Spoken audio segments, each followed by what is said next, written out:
Improper integral को अगर हमें बिना सॉल्व करे पता करना हो कि जो हमारे इंटीग्रल है वो कन्वर्जेंट है या डाइवर्जेंट है, तो उसके लिए कुछ टेस्ट होते हैं, जिसमें से एक टेस्ट होता है म्यू टेस्ट। अगर हमारे पास में first kind of improper integral हो, मीन्स अगर हमारी जो रेंज होती है वो इन्फिनिटी और फंक्शन हमारा क्या हो, बाउंडेड फंक्शन हो, तो उसमें हम क्या करते हैं, जैसे हमारे पास में first kind of improper integral है, ए की वैल्यू हमारे पास में क्या होनी चाहिए, 0 से बड़ी होनी चाहिए। उसमें अगर हमारी जो म्यू की वैल्यू अगर वो 1 से बड़ी होती है और अगर हमारे पास में ये टर्म एग्जिस्ट कर रही होती है, limit x tends to infinity x की power mu f of x dx, अगर हमारे पास में ये एग्जिस्ट कर रहा होगा, ठीक है, इसको हम सॉल्व करेंगे, अगर ये एग्जिस्ट कर रहा होगा तो जो हमारा इंटीग्रल होगा वो क्या करेगा,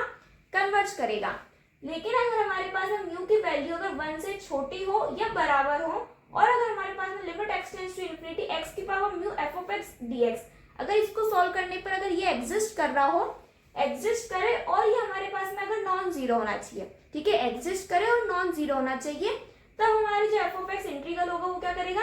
डाइवर्ज करेगा। एक और बात, अगर यहाँ पर हमारे पास में अगर ये टर्म एग्जिस्ट नहीं कर रही हो, मीन्स अगर हमारे पास में ये इन्फिनिटी या माइनस इन्फिनिटी भी आ रही हो, तब भी हमारे पास में इंटीग्रल क्या करेगा,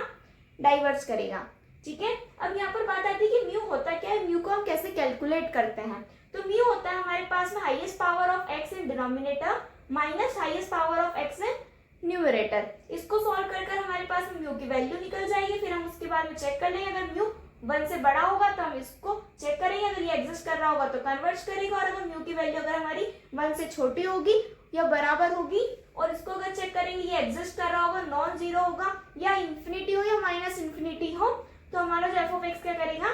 डाइवर्ज करेगा। अब जो हमारा म्यू टेस्ट होता है उसको हम तब अप्लाई करते हैं जब हमारा जो इंटीग्रल हो वो फ्रैक्शन के फॉर्म में हो, और उसमें भी जो हमारा फ्रैक्शन है वो क्या हो, पॉलिनोमियल फॉर्म में हो, तब हम म्यू टेस्ट को अप्लाई करते हैं, ठीक है, क्लियर इतना। अगर आपको इस टॉपिक का फुल एक्सप्लेनेशन चाहिए विद एग्जांपल्स तो मैंने इस पर डिटेल वीडियो बनाया है, जिसका लिंक डिस्क्रिप्शन में, आप वहां से जाकर उसको देख सकते हैं।